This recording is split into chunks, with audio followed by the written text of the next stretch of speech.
ఈరోజు చేనేత రంగం ఈరోజు ఏదైతే ఉందో ఒకసారి మనం గమనంలోకి తీసుకుంటే అధ్యక్ష, నా రాజన్న సిరిసిల్ల జిల్లాలోనే చేనేత కార్మికుల సంఖ్య ఎక్కువ ఉంది అధ్యక్ష.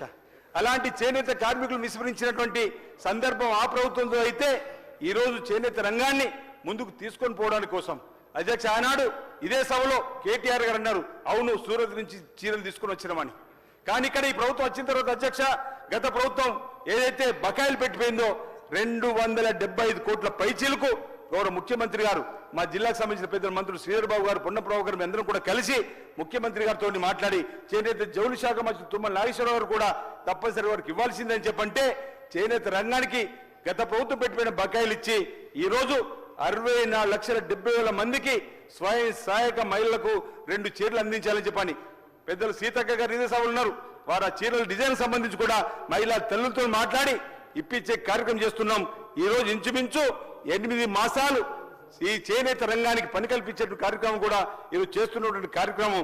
ఆనాడు చేనేతకు బ్రాండ్ అంబాసిడర్ అని చెప్పని ఉత్త ప్రచారం చేసుకున్న వాళ్ళైతే ఈ రోజు మేము వాళ్ళకు పని కల్పించడంతో పాటు ఈ రోజు మహిళా తల్లులకు చక్కటి చీరలు అందించే కార్యక్రమం కూడా చేస్తున్నాం అధ్యక్ష.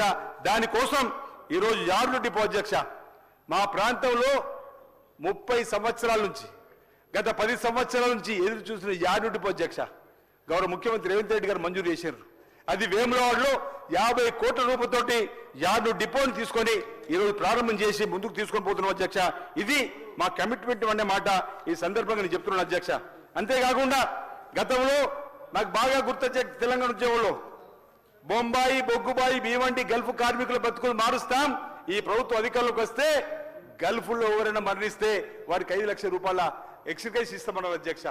కానీ ఈ ప్రభుత్వం తెలంగాణ ఏర్పడిన తర్వాత గల్ఫ్ కార్మికుల నుంచి పట్టించుకున్న పాపాన పోలేదు అధ్యక్ష. మీరు గమనించమని చెప్పండి సార్ కోరుతున్నా. గల్ఫ్కు వెళ్ళినటువంటి కార్మికులందరూ కూడా యోగ క్షేమాలతో తిరిగి ఇంటికి రావాలన్న భగవంతుడు మనం అందరూ కూడా ప్రార్థిద్దాం, రావాలనే క్షేమంగా కోరుకుందాం. కానీ ఒకవేళ అక్కడ ఏమైనా జరిగి అలా కుటుంబాన్ని ఆదుకునే పరిస్థితి చేద్దామని చెప్పంటే పట్టించుకున్న పాపన పోని సందర్భం. దానికంటే ముందు అధ్యక్ష కాంగ్రెస్ ప్రభుత్వం ఉన్నప్పుడు రాజశేఖర్ గారు ముఖ్యమంత్రి, ఆ రోజు దేవస్థానం చైర్మన్ గా వేములవాడ దేవస్థానం చైర్మన్ ఉన్నప్పుడు ఎమ్మెల్యే కాకున్నప్పటికీ మా ప్రాంతంలో ఎవరైనా చనిపోయారని చెప్తే 1 లక్ష రూపాయలు ఎక్స్గ్రేషియా ఆ సమయంలో ఇచ్చేవారు అధ్యక్ష. కానీ తెలంగాణ వచ్చిన తర్వాత గల్ఫ్ లో మరణించిన వారికి అనా పైసలు లేదు అధ్యక్ష, అనా పైసలు ఇవ్వలేరు. ఈరోజు శంషాబాద్ ఎయిర్పోర్ట్ లెక్కల ప్రకారం పార్థివ దేహాలు శివపేటకల రూపంలో 2,300 పైచీలకు వస్తే అన్నా పైస ఇవ్వని కుటుంబాలకు ఒక్క అనా పైస ఇవ్వని ప్రభుత్వం అదైతే ఈరోజు ఈ ఇందిరమ్మ రాజ్యంలో ఈ ప్రభుత్వం వచ్చిన తర్వాత ఆనాడు శ్రీధర్ బాబు గారు ఏదైతే కమిటీ చైర్మన్ గా మేనిఫెస్టో కమిటీ చైర్మన్ ఇచ్చినటువంటి మాట కట్టుబడి 100 రోజుల లోపల గౌరవ ముఖ్యమంత్రి గారి దృష్టి తీసుకుపోగానే నా నియోజకవర్గంలో వేములవాడలోని దృష్టవశాత్తు 2 మరణించి వస్తే శివపేట రూపంలో ఆ విషయాన్ని చెప్పగానే 100 రోజుల లోపల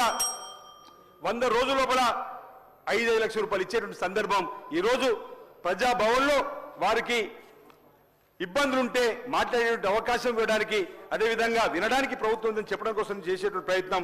దాంతోపాటు ఈరోజు గల్ఫ్లో ఉన్నటువంటి వారి పిల్లలు చదువుకుందామంటే గురుకులాలు కూడా మొదటి ప్రాధాన్యత ఇవ్వాలని చెప్పి ఒక నిర్ణయం ప్రభుత్వం తీసుకుంది అధ్యక్ష అనే మాట సందర్భం చెప్తూ, అదేవిధంగా ఈ ప్రభుత్వం వచ్చిన తర్వాత పెట్టుబడుల కోసం ప్రత్యేకంగా పెద్దలు పరిశ్రమల శాఖ మార్చులు ఐటీ మినిస్టర్ కూడా శ్రీధర్ బాబు గారు ముఖ్యమంత్రి గారి నాయకత్వంలో అధికారుల బృందం వెళ్ళి ఈరోజు అధ్యక్ష 2 మార్లు ఎంఓయూలు చేసుకున్నట్టు చూస్తే 1,78,350 కోట్ల అధ్యక్ష, 49,500 కోట్లు ఈరోజు న్యూయార్క్, టోక్యో, సింగపూర్ లాంటి నగరాలతో పోటీపడేలా హైదరాబాద్ తీసుకొని వస్తే ఈ అంశాన్ని కూడా సూటు బూటు వేసుకొని గతంలో దావోస్ వెళ్ళి వచ్చిన వారు ఈర్ష్యపడుతూ ఇష్టం వచ్చిన మాట్లాడుతున్న అయినా కూడా ఒకసారి గమనించాలి అధ్యక్ష అనే మాట ఈ సందర్భంగా చెప్తూ ఈరోజు ఖచ్చితత్వమైనటువంటి ఆలోచనతో ప్రభుత్వం ముందుకు పోతా ఉంది.